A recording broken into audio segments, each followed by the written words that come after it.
Jap, Ustaz tengah nak ijaz. tengah ijaz. Tengah ijaz. Tak apa, tak apa. Boleh ambil masa Ustaz. Kami tak ada background ke? Alah, Ustaz ni. Okey, saya cari background sekarang. Kita Baik. Tak sempat lah hari ni. Banyak kerja Ustaz. Best juga buku ni, tunggulah. Tak lama lagi akan dirasmikan. Itulah, nantilah tengah menunggu. Nanti Ustaz hantar kan? Sama dengan DZM JCM dulu rasanya. Ni tengoklah kalau Ayu sempat. Kalau depan-depan ni masa kosong lagi ni, SCBN pun belum ada. Oh, okey. Adik, siapa nama dia? Lupa dah. Kak Saimah, siapa namanya? Atun. Adik. Atun. Atun. Siapa ya? Maknya, Mok ya. Mak Mok, maknya. Siapa nama Kak? Sayang. Jijun. Iza. Atun. Okay, Ustaz Sabini dah ready. Silakan Ustaz saya Test ni. sound check. Perlis clear Sound Ustaz, okay. perlis clear. Ya. Dari perlis clear. Ipoh clear tak, Ida? Clear. Kucing clear. Kami perlis clear, insyaAllah. Silakan Ustaz. Okey. Boleh dimulakan? Boleh, silakan Ustaz. Bismillahirrahmanirrahim. Assalamualaikum warahmatullahi wabarakatuh. Alhamdulillahillazi anzalal Qur'an hudan linnas wa bainatin minal huda wal furqan. Asyhadu an la ilaha illallah wa asyhadu anna Muhammadar Rasulullah. Allahumma shalli ala Muhammad wa ali Muhammad. Rabbi israhli sadri wa yassirli amri wahlul 'uqdatam min lisani yafqahu qawli. Walhamdulillahirabbil alamin.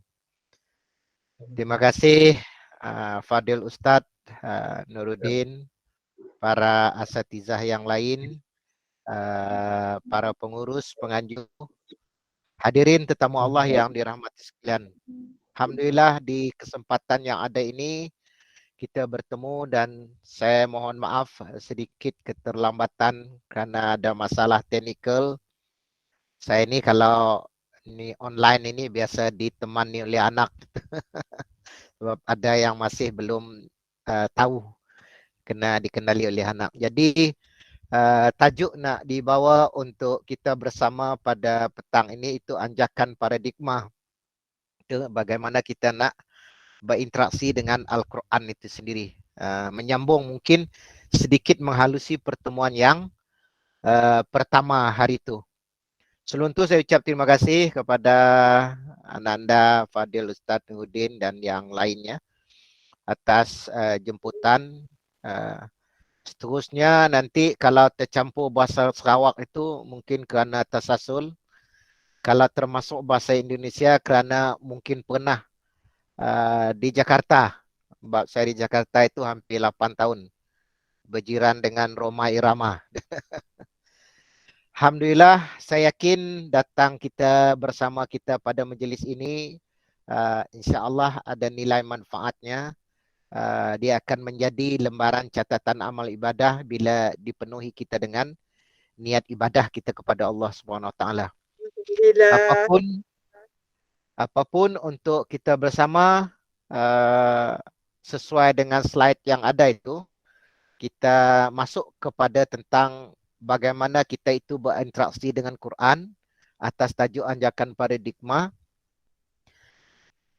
Keikhlasan menjadi suatu yang amat penting, baik pengajar, baik pengurus, baik pelajar. Kenapa hal ini penting? Guru yang ikhlas tidak memadai. Okay. Kemudian andai kata murid saja ikhlas, kalau guru tidak ikhlas, sebab Imam Syafi'i mengatakan ilmu itu umpama nur, cahaya. Sebab itu nanti ada keterbatasan ilmu bila mana dia disebut sebagai tamatuk fi akli. Dia hanya tersangkut di akal ini. Kenapa tu? Kerana dia hanya berjalan pada konsep tidak menggerak hati. Sebab itu Al-Quran ini dia wahyu Allah. Dia bukan saja dicerna oleh akal minda kita, dia juga harus ditanamkan di dalam hati kita. Sebab ketika memahami itu, Quran menukilkan kalimat yang cukup dalam bahawa memahami itu bukan sekadar kita memahami dengan akal, tapi ada ayat Quran yang mengatakan lahum qulubu la yafqahuna biha. Mereka punya hati tapi tidak memahami.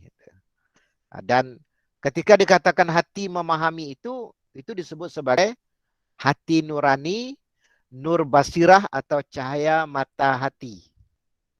Sebab itu kenapa seseorang itu melihat tetapi terhijab?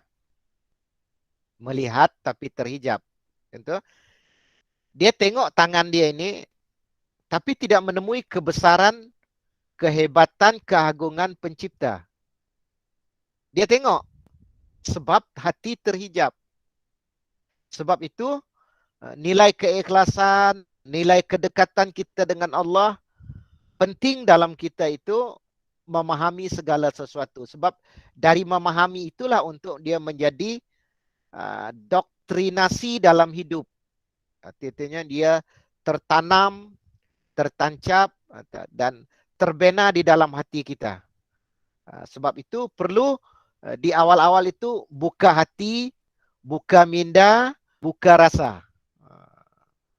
Itu kadang-kadang kalau pelajar kita, anak murid kita duduk depan kita, dia tengok muka kita. Dia dengar kita menerangkan sesuatu. Kenapa itu? Dia tidak bersama dengan hatinya dengan kita. Sebab kalau dia mengambil apa yang kita beri itu sebagai suatu makanan ruh, maka dia akan mencerna di dalam mindanya dan akan mewarnai hati dia. Sebab itu dia nanti akan terkesan dalam kehidupannya. Sebab itu padangan hati itu lain. Okay. Kalau kita mendengar lagu Nasyid Al-Arkam dulu itu ada pandangan mata itu yang menipu, pandangan hati itulah yang hakiki. Jika hati itu bersih. Maaf, bab suara saya ini tidak sehebat suara Siti Nurhaliza. Apalagi suara Celine Dion, memang jauh lah. Tapi nak menunjukkan bagaimana hati itu kata Imam Ghazali sebagai cermin. Kalau dia kotor, kalau dia kabur, kalau dia itu tersena dengan maksiat, maka untuk mengambil ilmu mungkin dapat, tapi untuk mendapat manfaat ilmu itu sendiri, ini yang dia tidak mampu menapis, malah menepis. Bagaimana nanti hakikat hati itu, sebab hati adalah kata Imam Ghazali wadah menerima hidayah. Kalau hati itu tidak bersih, betul kata Nasyid tadi, bagaimana nak membaca segala sesuatu. Sebab membaca tidak hanya sebatas akal. Kalau kita telusuri ayat-ayat Quran yang dikatakan afala taqilun, itu hanya terproses di akal. Afala tatazakkarun, itu masih berproses di akal. Tapi bila dikatakan afala tatadabbarun, itu kena mencerna di akal dan di hati. Walaupun ayat itu mengatakan ya ulil albab. Ya. Ini ada dalam surah Ali Imran. Kita sebagai guru ni hati-hati menyebut itu bukan Al Imran tapi Ali. Okey. Saya tak nak bahas di sudut bahasa. Tapi itu Ali. Ali artinya keluarga. Kalau Al lain lagi. Okey. Jadi ayat yang ke-190 dan 191. Dia ada di sana konsep fikir dan konsep zikir. Konsep fikir dan konsep zikir. Sebab itu afala taqilun, akal mencerna. Afala tatazakkarun, akal itu mengolah. Tapi afala tatadabbarun, kombinasi antara akal dengan hati ketika menerpa, mengambil ayat Quran itu supaya dia masuk ke hati kita. Sebab itu modal pertama, guru ikhlas, murid kena ikhlas, dan yang disampaikan itu adalah disampaikan keberkenanan mengikut apa yang diajarkan oleh Nabi dan syariat. Macam mana tu Ustaz? Okey. Saya kata ikhlas kedua guru dan murid, tapi ketika cara mengajar itu tidak diberkenankan. Contoh, ada unsur kemaksiatan. Artinya ihtilat guru dengan murid kalau perempuan dengan lelaki yang atau dalam agama itu bercanggah, itu juga mengada unsur membuat keberkatan ilmu itu tidak ada. Sebab itu kalau kita lihat kenapa doa Nabi itu minta ilmu yang bermanfaat. Kalau kita perasan, doa itu biasa kita dengar. Jangan sampai kita ilmu yang tidak bermanfaat. Dia ada tapi tidak ada nilai, tidak ada value. Sebab itu guru ikhlas, murid ikhlas, kemudian cara itu diberkenan menurut tuntunan Nabi dan tatanan Islam itu. Jangan sampai cara kita itu tidak berkenan. Saya beri contoh mudah itu, Robin Hood merompak satu kampung untuk menolong kampung lain untuk disedekahkan. Di situ caranya yang kurang tepat. Tapi kita jangan marah dengan Robin Hood lah. Itu hanya sebagai teladan contoh itu kita. Sebab itu nanti yang mengajar kalau ada keikhlasan yang ditanam dalam dirinya, dia akan melihat yang di depan itu sebagai mad'u. Yang untuk dia didik, untuk dia bimbing, bukan untuk dia herdik atau untuk dia tengking. Salahkan mengherdik dan menengking. Saya kata untuk kita bersama para guru jangan sama sekali mengeluarkan kalimat yang namanya sumpahan, cecaan, makian, tohmahan. Yang ada zikrullah.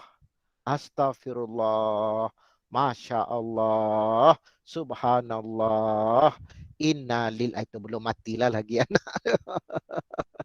Tapi yang keluar itu adalah zikir. Jangan keluar nanti. Terutama kita yang berstatus sebagai seorang ibu, seorang mak. Kalau mendidik di dalam keluarga kita.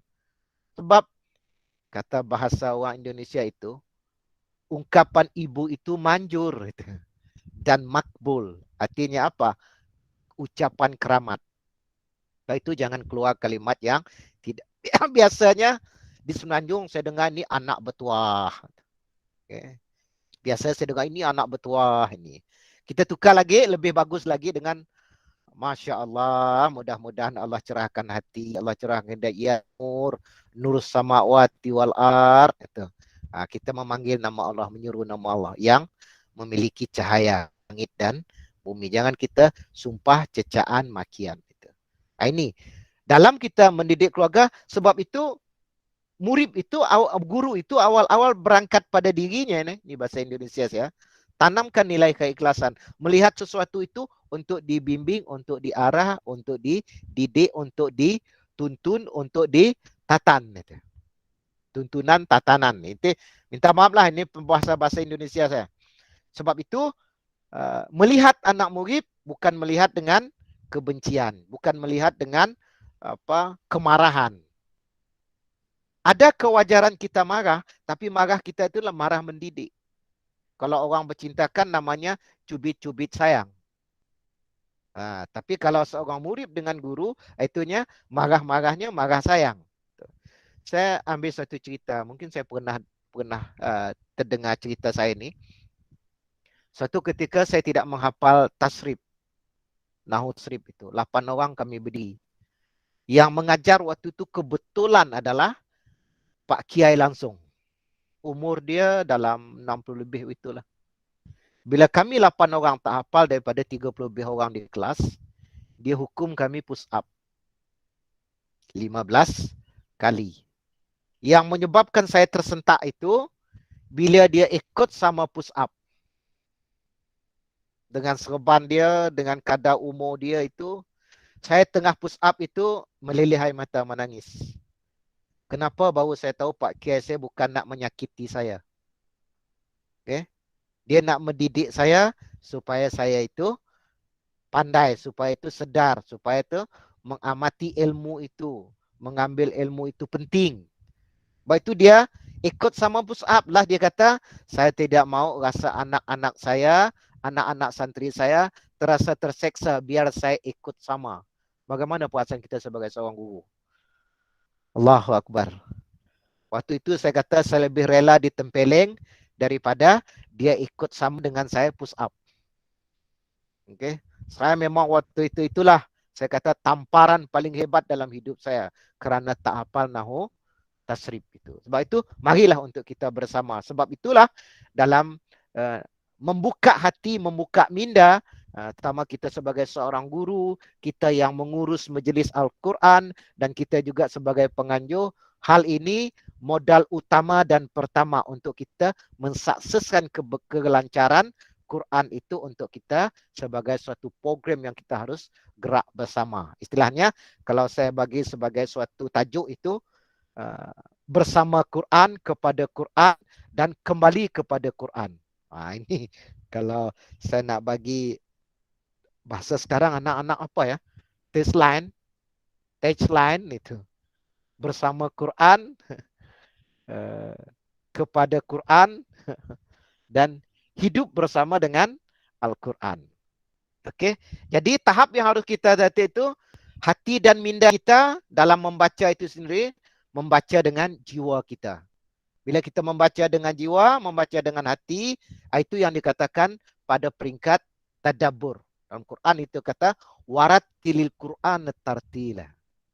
Saya tak ingat di mana surah ayatnya, tapi bila dikatakan tartil itu tahap untuk tafahum, memahami setiap apa yang kita baca.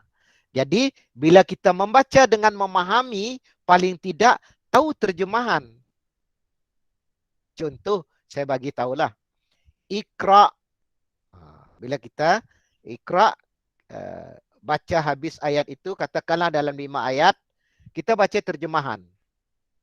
Dan mungkin ada juga yang nama nanti sedikit tadabbur di situ. Dia kata, Iqra, bacalah alam jagat raya ini, bacalah Quran ini, bacalah diri kamu sendiri, bacalah tanda-tanda kebesaran Allah di semesta alam ini, fi afaq gitu.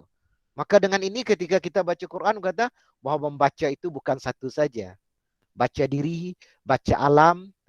Bila baca diri, baca alam, temui Tuhan. Ada orang berilmu tidak menemui Tuhan. Sebab itu ayat itu, Iqra bismi Rabb. Membaca itu dengan tauhid. Okay. Jadi, jangan takut untuk kita itu untuk membaca terjemahan setelah kita membaca bahasa Arabnya. Dan tahap kita meyakini ayat ini sendiri, apapun yang Allah nyatakan di dalam Al-Quran itu, wahyu itu dituju kepada kita. Walaupun nanti di dalam Asbabun Nuzul, ini saya sekarang tengah mengajar ayat 66 hingga 73 Al-Baqarah. Saya beritahu dengan hadirin jemaah, ketika ayat ini ketiga dimensi, pertama cerita tentang Bani Israel, Al-Baqarah. Yang kedua, ayat ini memberitahu kepada Nabi. Yang ketiga, ayat ini khusus memperingati Bani Israel di Madinah. Tapi yang keempat, ingat ayat itu dituju kepada kita. Yakinilah bahawa setiap kalimat yang terungkap dalam Quran itu untuk kefahaman kita, untuk pengajaran kita, sehingga dengan ini nanti bila kita yakin dengan ayat Quran itu sendiri, dia akan tertanam dalam jiwa kita, dia akan berbunyi di lisan kita dan dia membasahi lisan kita, sehingga dengan ini minda kita terbentuk, hati kita ditanamkan dengan ilmu tersebut sehingga menggerakkan untuk kita beramal. Dengan ini insya-Allah barulah Quran itu di minda, di hati, di raga, di rasa.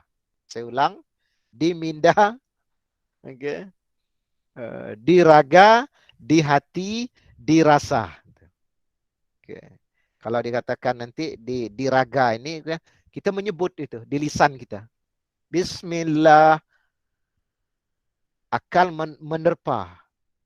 Ini mengangkat, ini bercerita tentang keagungan, kebesaran Allah, dan Allah memberitahu dirinya siapa dia dengan nama dan sifatnya. Mulut ni, lisan membaca, menggerak. Okay. So itu dikatakan untuk mencapai keyakinan ini, dua ini berproses. Okay. Bila kita membaca Alhamdulillahi Rabbil Alamin, akal berproses. Kau yang pemilik alam jagat raya ini Allah, baik yang aku tidak ketahui dan kita ketahui. Alam jagat raya, baik makhluknya dan seluruh isinya. Baik itu ada prasyarat untuk kita khusyuk dalam solat itu, kita memahami apa yang kita baca. Ya, memahami apa yang baca nanti menimbulkan keyakinan. Bila menimbulkan keyakinan, ketika kita beramal, kita gerak hati kita itu, gerak hati yang di nuansa Al-Quran. Sebab itu tidak bergerak lisannya, tidak bergerak hatinya, tidak bergerak kakinya, melainkan alal huda, atas petunjuk Allah SWT. Dia tidak akan melangkah, dia tidak akan mengucap kalimat yang tidak keberkenanan Allah SWT dalam kehidupan. Itu dari baca tadi, memahami, yakin, dan menggerak dia untuk amal. Kalau begitu, sepenuh hati Quran itu ada di minda, di hati, dan menggerak jiwa raganya, dan menggerak jiwa rasanya, maka jadilah Quran itu sebagai suatu yang dia berjuang dalam kehidupannya. Dia tidak akan rela Quran itu ajarannya tidak diperlecehkan. Dia tidak akan rela kalau firman-firman Allah itu dipermainkan. Dia tidak akan rela bahwa Quran itu tidak diacuhkan. Kalau istilah Quran itu ada yang mengatakan tidak peduli dengan ayat-ayat Allah. Itu yang pernah terjadi kepada Bani Israel itu, mereka tahrif, menyeleweng makna, menyembunyikan makna, taktumu. Kita bukan begitu. Dalam arti kata, kalau kita tidak mampu mengamalkan Al-Quran itu sendiri, kita berusaha memperjuangkan isi kandungan Quran. Sebab itu saya kata, kalau kita tanyalah soalan, mungkin ini agak berbau lain sedikit, berbau politik. Gitu. Saya kata, berapa peratus perintah Allah dalam Quran menjadi syariat untuk panduan kehidupan kita? Berapa peratus perintah Allah dalam Quran itu menjadi panduan syariat untuk kita? Walaupun kita tiap tahun melahirkan graduate syariah. Okay, ini pertanyaan kita untuk para pengajar, guru ini sendiri. Jadi, 5 modal ini penting untuk kita. Membaca, selemah mana pun kita membaca, salah pun kita membaca, ada nilai pahalanya. Dan ketika kita dah membaca, tajwid dah lepas, maharas dah lepas, taranum dah bagus, cuba kepada memahami ayat-ayat Al-Quran. Memahami ini melalui 2. Pertama, tafsir diiringi dengan terjemahan, terjemahan diiringi dengan tafsir, dan yang ketiga adalah mentadabur. Baik itu mentadabur, saya contohkan Al-Baqarah ayat 1 sehingga ayat 5 bercerita tentang 2 prinsip dan 5 ciri orang bertakwa. Bagaimana nak dapat itu? Melalui tafsir, dan lepas itu mengambil kesimpulan ayat, dapatlah perkara tersebut. Dan kita mengambil dia sebagai untuk kita menggerak amal. 2 prinsip. Contoh, prinsip pertama, la raiba fihi. Dengan Quran itu jangan ragu. Prinsip kedua, hudan lil muttaqin. Mengambil Quran itu sebagai petunjuk our guide, petunjuk dalam kehidupan. Dia tertanam di minda, tertanam di hati, menggerakkan raga kita. Itu prinsip kita dengan Al-Quran. Sekarang bagaimana ciri orang bertakwa? Itu mungkin di kesempatan lain. Ada 5 ciri di situ. Okey. Tapi nak sentuh di situ dalam rangka kita memahami Al-Quran itu sendiri, baru nanti sampai ke peringkat kita mampu meyakini, kita yakin. Sebab apapun yang Allah perintahkan kepada kita, ingat, perintah kepada kita kebaikan untuk kita. Allah mengatakan dalam surat Isra itu, in ahsantum ahsantum li anfusikum. Jika kamu buat kebaikan, kebaikan untuk diri kamu sendiri. Bila baca kita sudah satu tahap, masuk kepada memahami dengan tafsir, dengan tadabbur, lahirlah keyakinan, menggerak untuk kita beramal. Kalau tidak akan tergerak sebab kunci di hati. Orang ada kunci kereta, tapi kenapa tak pergi ke masjid? Dia ada driver, kenapa tak pergi ke masjid? Hati tidak terbuka. Sebab itu saya menganjurkan kita sebagai penganjur majlis Al-Quran itu, ayat-ayat fadail tentang Al-Quran itu dibongkar.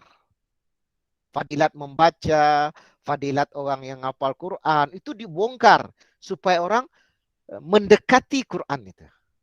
Kalau setelah pernah saya buat di Jakarta itu bersama Al-Quran itu.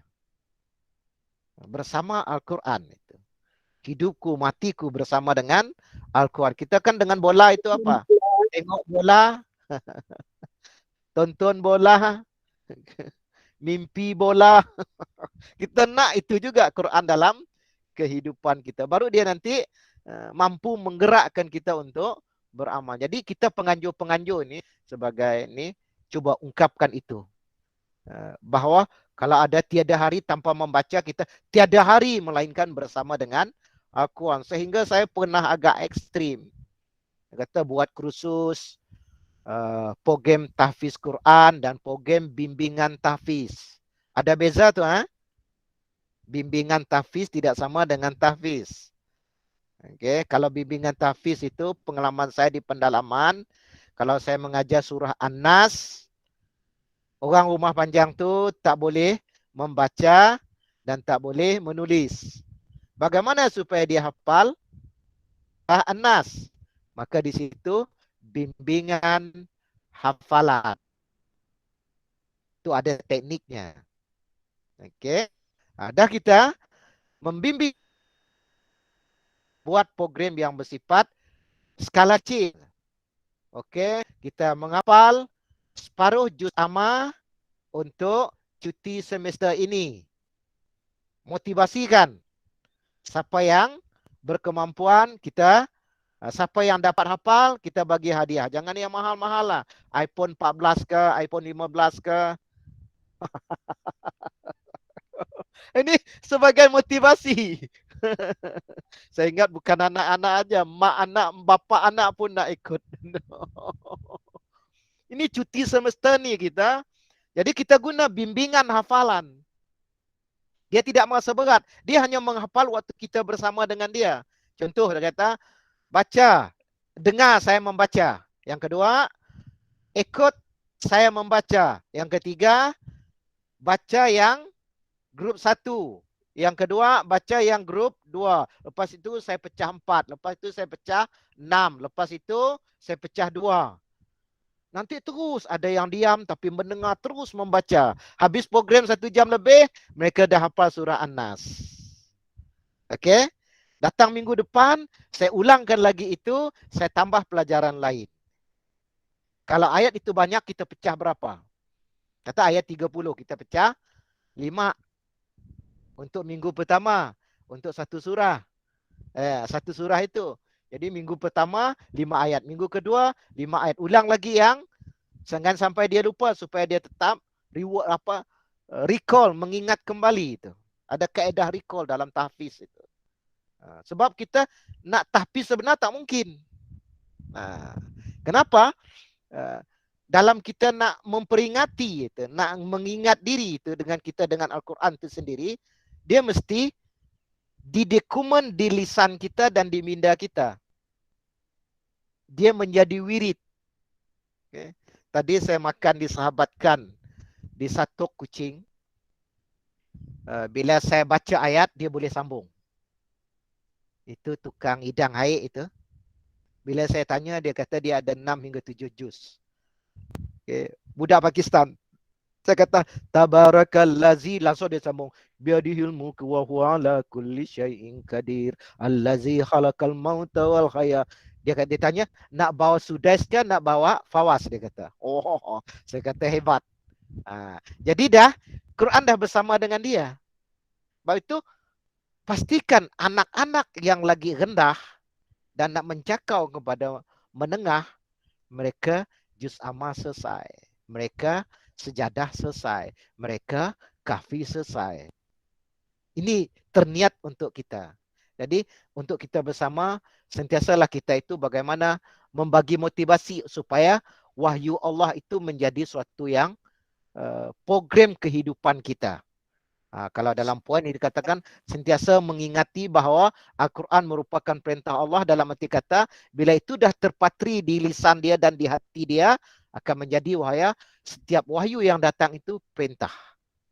Dan dia akan menerima isi kandungan Al-Quran itu dengan mudah sebab dengan perantaraan hati. Sebab itu kalau dapat mulakan majlis kita dengan istighfar, mulakan majlis kita dengan zikir, paling tidak pun Asmaul Husna, dalam rangka untuk membersih, menjernih dan memutihkan hati pelajar-pelajar kita. Okay? Jangan terus mudah. Even apa majlis ilmu, saya cenderung itu kalau dapat kita baca dulu tilawah terjemahan. Kalau yang buat usrah itu, saya sering juga buat usrah, surah ini dan baca sama-sama terjemahan, baru kita buka majlis ilmu. Sehingga dengan ini Quran itu akan menjadi isi kandungan, akan terpatri di dalam hati dia, dan akan seterusnya untuk mengesankan diri dengan Quran itu sendiri, dia akan mengambil setiap pengajaran di sebalik itu. Tapi untuk ini kita perlu buat program tadabbur. Okey, sebab tadabbur ke arah memahami, meyakini dan mengamalkan Quran. Sebab itu saya di Kuching 3-4 buah masjid saya buat. Walaupun mula dengan Al-Fatihah, tadabbur Al-Fatihah. Kalau tengok di iklan FB saya, apa ustaz ni surau itu Fatihah, surau itu Fatihah. No. Dalam rangka untuk tadabbur, sehingga mereka membaca nanti dengan kefahaman, dengan kesadaran, dengan penghayatan. Inilah 3 cara bagaimana kita mengesankan diri itu dengan Al-Quran. Mungkin juga boleh dibaca dalam buku Said Hawa, Said Kutub, Ma'alim Fit Tariq, petunjuk sepanjang jalan. Said Hawa bagaimana berinteraksi dengan Al-Quran. Ada juga tulisan Si Al-Ghazali tapi agak tebal, Kaifana Tasa'sul, bagaimana mengesankan diri dengan Al-Quran. Itu di situ bagaimana kita itu Quran itu menjadi diminda di hati dan di lisan. Minda hati dan lisan sehingga menggerak amal. Dan lepas itu kita mengambil di sebalik, ada yang bercerita tentang sejarah dalam Quran, ada yang bercerita tentang futuristik, tentang hari akhirat. Bagaimana mengambil pengajaran itu? Okay. Ada nanti bercerita tentang tamsil-tamsil perumpamaan dalam Al-Quran. Itu di kelas tadabbur. Maka sekarang kita nak wujud 2 kelas. Kelas bimbingan hafalan, kelas tadabbur. Alhamdulillah. Tadabbur setelah melalui tafsir. Mudah-mudahan kita proses ke arah itu. Saya tengok banyak asatizah sekarang tu buat tadabbur. Saya tengok Ustaz Mu'in, Abdul Mu'in, dia buat memang khusus dalam YouTube itu tentang tadabbur. Moga-moga kita dengan Quran, Quran di lisanku, Quran di hatiku, Quran di mindaku, dan Quranlah kehidupanku. InsyaAllah. Saya kira itu sajalah untuk kita bersama. Mudah-mudahan ada manfaat untuk kita bersama. Cun setengah jam. Dah pukul 3. Allah alam bisawab. Alhamdulillah. Jangan keluar dulu Ustaz, kita nak bergambar. Ya. Kejap anak. Okey. Abang tadi boleh bagi sepatah 2 kata. Mikrofon belum buka.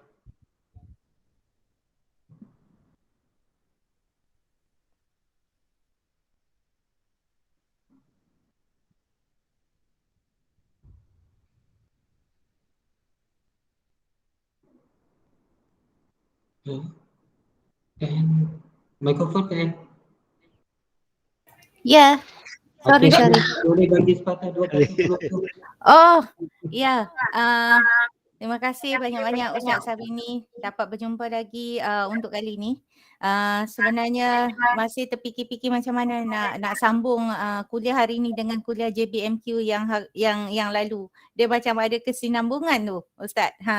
Masih lagi membuka nota sebenarnya tadi tu. Cek balik nota dulu. Cik baik Ustaz tak tanya soalan. Tidak, memang banyak salah tu hari ni. Jadi terima kasih banyak Ustaz Sabini. Terima kasih juga kepada yang lain-lain yang hadir dan juga sahabat-sahabat saya yang daripada Perlis dan juga semua keluarga Sam. Kembali kepada Ustaz Nordin, silakan. Terima kasih Ustaz Sabini minta izin lepas ni kami masukkan dalam grup WhatsApp boleh. Bolehlah kalau sekali-sekali Ustaz tak menyampuk. Boleh? Suara saya okey kan? Suara Ustaz tak berapa dengar lah Ustaz. Tak apa dengar? Ya, tak berapa jelas. Sekejap tu. Macam ni okey tak? Tidak berapa juga. Okey, jelas. Tak apalah. Nanti apa-apa yang lain kita insyaAllah untuk minggu depan ingin okey. Kalau boleh semua buka kamera. Kalau boleh semua buka kamera. Aina punya mikrofon tadi cuba buka. Dr. Rohayu tak ada dia tak ada kamera ini. Buka. Dah. Okey. Tapi apa? Okey. Okey, kalau siapa yang boleh buka kamera, kita buka kamera dulu. Mungkin ada yang baru join kita hari ni. Dr. Rohayu dia daripada komputer. Dia kata dia tak ada mikrofon dan dia tak ada attach kamera. Okay.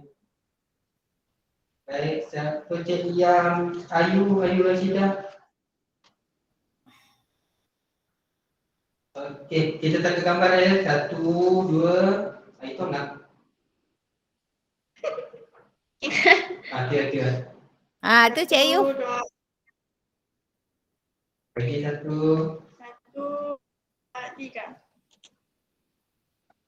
Selesai program kita hari ini. Saya Sabini nanti kami masukkan dalam grup WhatsApp. So, kebiasaannya di Senin sampai Kamis grup WhatsApp kita tak buka chat. Jumaat, Sabtu, Ahad grup WhatsApp kita buka chat. InsyaAllah minggu depan kita akan bersama Ustazah Mariatul Fitiah tadabbur ayat 12 Al-Luqman. InsyaAllah kita doakan banyak umur kita hingga minggu depan dan program kita pun boleh jaga minggu depan. Kita tutup majlis kita hari ini dengan tasbih kifarah dan surah Al-Asr. Bismillah.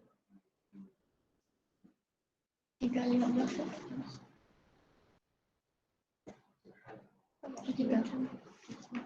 Baik, terima kasih semua.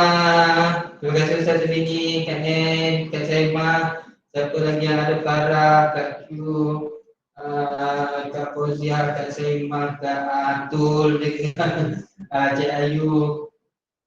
Ayu nampak ke tadi?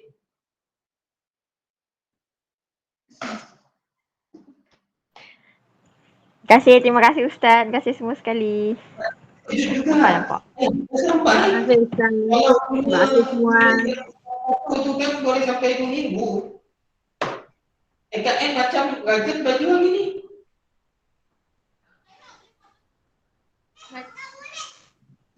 Tak dengar.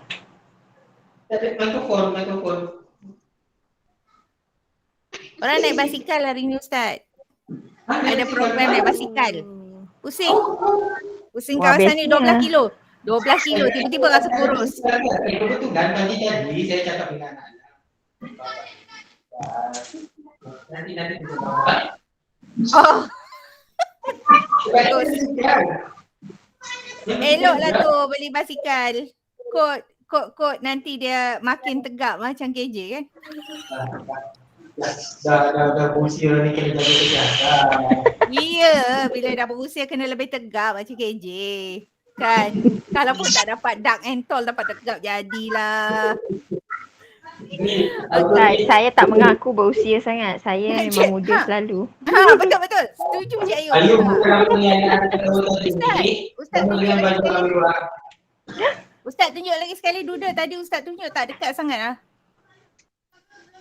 Alah Cik Ayu cantik Aduh. Ayu cakap ada dua orang nak tukar ni. Saya akan tukar sikit lah pasal bila tengok live